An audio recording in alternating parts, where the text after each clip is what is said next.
இந்த நாளிலே நாம் தியானிக்கும்படியாய் அப்போஸ்தலனாகிய பவுல் கொரிந்து சபைக்கு எழுதின 1ஆம் நிருபம் 10ஆம் அதிகாரம் 16ஆம் 17ஆம் வசனத்தை வாசிக்கலாம். 1 கொரிந்தியர் 10ஆம் அதிகாரம் 16ஆம் 17ஆம் வசனம்.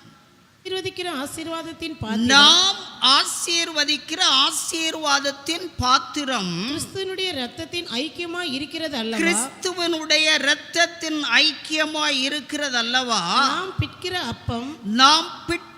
அப்பம் கிறிஸ்துவனுடைய சரீரத்தின் ஐக்கியமாய் இருக்கிறது அல்லவா? கிறிஸ்துவனுடைய சரீரத்தின் ஐக்கியமாய் இருக்கிறது அல்லவா? அந்த ஒரே அப்பத்தில் நாம் எல்லாரும் பங்கு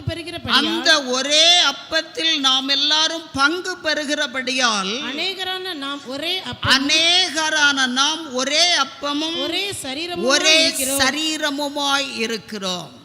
அநேகரான நாம் ஒரே அப்பமும் ஒரே சரீரமுமாய் இருக்கிறோம். பிரியமானவர்களே, இந்த கான்டெக்ஸ்ட்ல அப்போஸ்தலனாகிய பவுல் ஆண்டவராகிய இயேசு கிறிஸ்துவுடைய சரீரத்தை குறித்தும் அவருடைய இரத்தத்தை குறித்தும் சொல்லுகிற வேளையிலே, நீங்கள் இந்த அப்பத்தை புசித்து இந்த இரத்தத்தை நீங்கள் பானம் பண்ணும்போது நீங்கள் ஒரு காரியத்தை புரிந்து கொள்ள வேண்டும். என்னவென்றால், நாம் ஆசீர்வதிக்கிற ஆசீர்வாதத்தின் பாத்திரம் கிறிஸ்துவின் இரத்தத்தின் ஐக்கியமாயிருக்கிறது அல்லவா? இதை நீங்கள் நோட் பண்ணி கொள்ள வேண்டும்.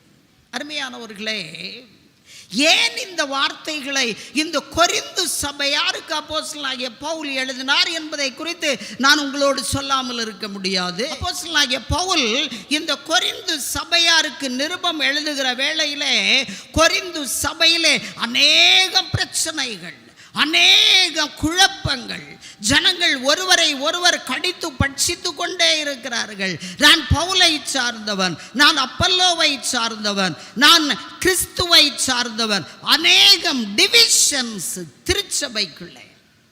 அருமையானவர்களே, இன்றைக்கும் அதே போல சில திருச்சபைகளிலே பார்த்தோமே என்றால் பிரிவினைகள், குழப்பங்கள், இது அன்னைக்கும் அந்த கொரிந்து சபையில இருந்தது. அதுதான் there were divisions among you.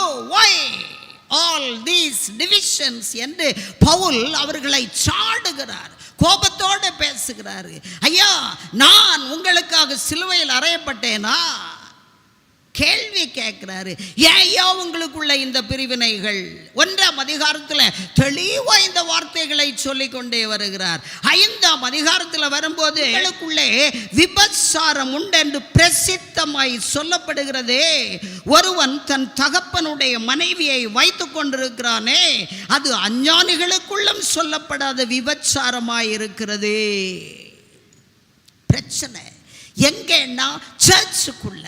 சர்ச்சில் ஆண்டவரை ஆராதிக்க வருகிற கிறிஸ்தவ விசுவாசிகளுக்குள்ளே இருந்த பிரச்சனையை இவர் சுட்டி காட்டுகிறார், சாடுகிறார். உங்களுக்குள்ளே பிரிவினை இருக்கிறதே, உங்களுக்குள்ளே மார்க்க பேதங்கள் இருக்கிறதே, நீங்கள் ஒருவரை ஒருவர் படித்து பட்சிக்கிறீர்களே, உங்களுக்குள்ளே விபச்சார பாவம் இருக்கிறதே, இப்படிப்பட்ட கொடிய பாவங்களை வைத்துவிட்டு நீங்கள் எப்படி இந்த கிறிஸ்துவனுடைய ஐக்கியத்திலே பங்கு கொள்ள முடியும்?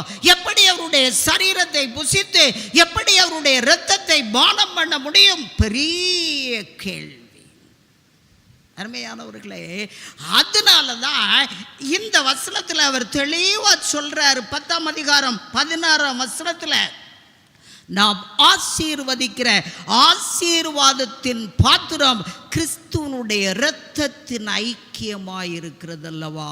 நாம் பிட்கிற அப்பம் கிறிஸ்துவனுடைய சரீரத்தின் ஐக்கியமாயிருக்கிறது அல்லவா?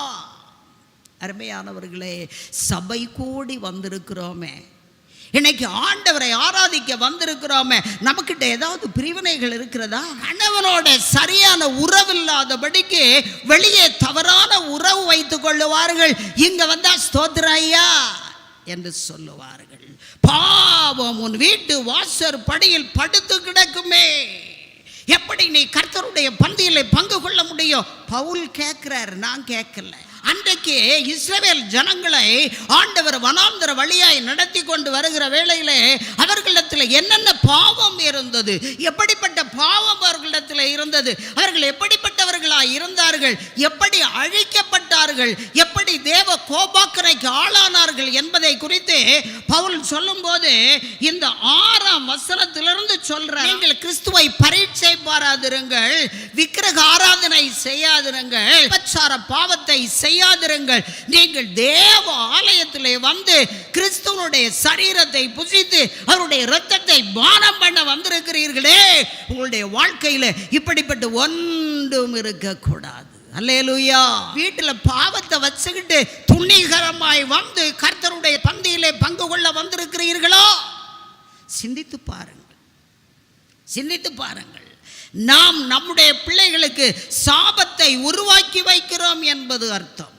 பாவத்தோடு விளையாடி கொண்டு தேவ சமூகத்திலே வந்து பரிசுத்த பந்தியிலே பங்கு கொள்ள வந்திருக்கிறோமே என்றால் நம்முடைய பிள்ளைகளுடைய தலையிலே நாம் பாவத்தை வைத்து செல்லுகிறோம் என்பது அர்த்தம்.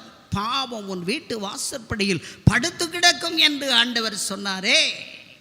ஆண்டவராகிய இயேசு கிறிஸ்து அதி சீக்கிரமாய் வரப்போகிறார். நாம் இன்றைக்கு கிறிஸ்துவனுடைய பந்தியிலே, ஆண்டவராகிய இயேசு கிறிஸ்துவனுடைய பரிசுத்த பந்தியிலே பங்கெடுக்க வந்திருக்கிற அருமையான சகோதர சகோதரிகளே, நீங்களுடைய இருதயத்தை தொட்டு பாருங்க.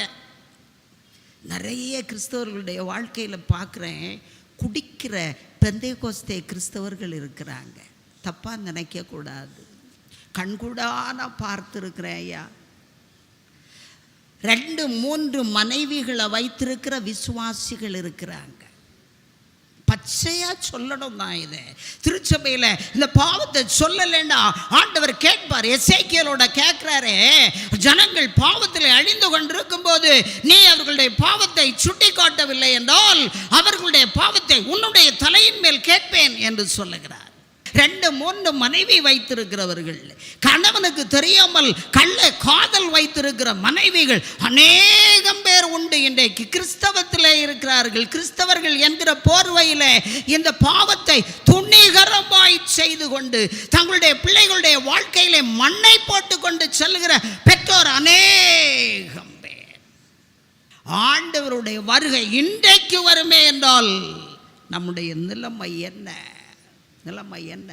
ஆண்டவர் வெகு சீக்கிரமாய் வரப்போகிறார். அதனால தான் அன்னைக்கு கொரிந்து சபைக்கு சொல்லும்போது கிறிஸ்துவனுடைய சரீரத்தின் ஐக்கியமாய் இருக்கிறது அல்லவா, அவருடைய இரத்தத்தின் ஐக்கியமாய் இருக்கிறது அல்லவா.